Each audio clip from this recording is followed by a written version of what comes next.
आप लोग जब कंपनी को जांचते हैं ना, कुछ लोग नए आते हैं ना, तो मुझे कई बार हंसी आती है, सर ये कंपनी कैसी है, सर इसका बिजनेस कैसा है, सर ये कंपनी भाग तो नहीं जाएगी, सर ये कंपनी क्या है।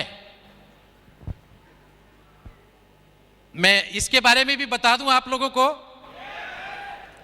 क्राइम ब्रांच में था, मैं स्टाफ ऑफिसर था मिस्टर रंजीत नारायण का, स्पेशल सीपी क्राइम थे वो, स्पेशल सीपी क्राइम थे। बाद में उनकी भी बताऊंगा मैं कहानी।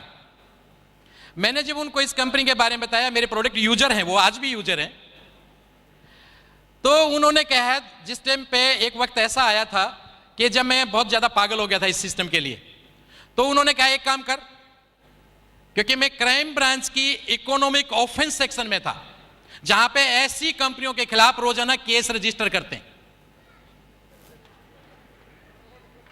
Economic offence section Qutub hotel में है, कभी जाने का मौका लगे तो वहां पे देखेंगे, मेरा नाम भी वहां पे लिखा होगा।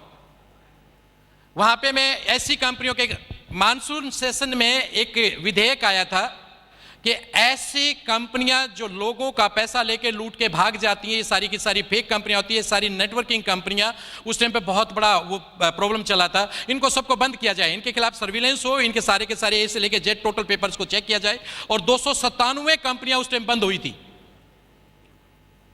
297 कंपनियां बंद हुई थी। आज भी वो फाइल अभी भी चल रही है, बहुत सारी कंपनियां आगे बंद होनी है। इस कंपनी को भी हमने जांचा था, एथिक्स है, आप तो खाली एथिक्स समझ को जानते हैं, एथिक्स किस किस लेवल पे होते हैं। आप लोगों को तो सिर्फ इतना बताया जाता है भाई कि एथिकल कंपनी है। एथिक्स एक तरीके से नहीं होते, उसके हर एंगल से जांचा जाता है, गवर्नमेंट रूल को देखा जाता है, पॉलिसीज को देखा जाता है, इंडस्ट्री को देखा जाता है, उस कंपनी के उसको पॉलिसी को देखा जाता है, उसके प्रोडक्ट की ऑथेंटिसिटी को देखा जाता है, उसके 12 एंगल से हम उसको जांचते हैं, पूरे 12 एंगल से उसकी कंप्लेंट्स को जांचते हैं, इसकी कंपनी के खिलाफ कंप्लेंट कितनी है, ऊपर से लेकर नीचे तक सब कंपनियों के नाम थे।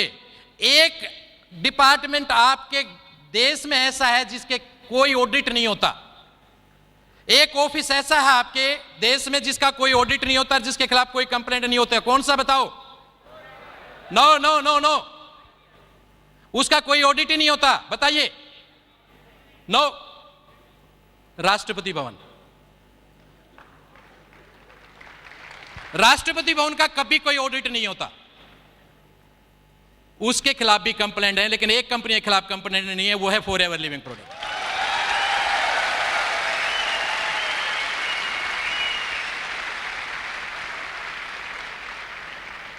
शायद ही कोई ऐसा गवर्नमेंट डिपार्टमेंट हो जिसने हमेशा टाइम पे पैसा दे दिया हो, शायद ही। कितना भी ऑथेंटिक डिपार्टमेंट क्यों ना हो, कितना भी सिस्टमेटिकली डिपार्टमेंट क्यों ना हो, लेकिन 2 बार तो पैसा लेट होता ही होता है, 31 मार्च को और 31 सितंबर को फाइनेंशियल क्लोजिंग होता है, 6 मंथली और ईयरली, तो 2 बार तो पैसा लेट होता ही होता है। सैलरी क्या कहते हैं पंकज जी? एक कंपनी दुनिया में ऐसी है जिसका पैसा लेट नहीं होता, वो है फॉरएवर लिविंग प्रोडक्ट।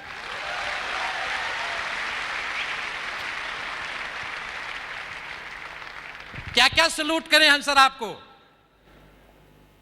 और फिर आप इस कंपनी में डाउट करते हो। ये आपके दिमाग की कमजोरी है और कुछ भी नहीं है, आप वहां तक सोच भी नहीं सकते जहां तक एफएलपी है।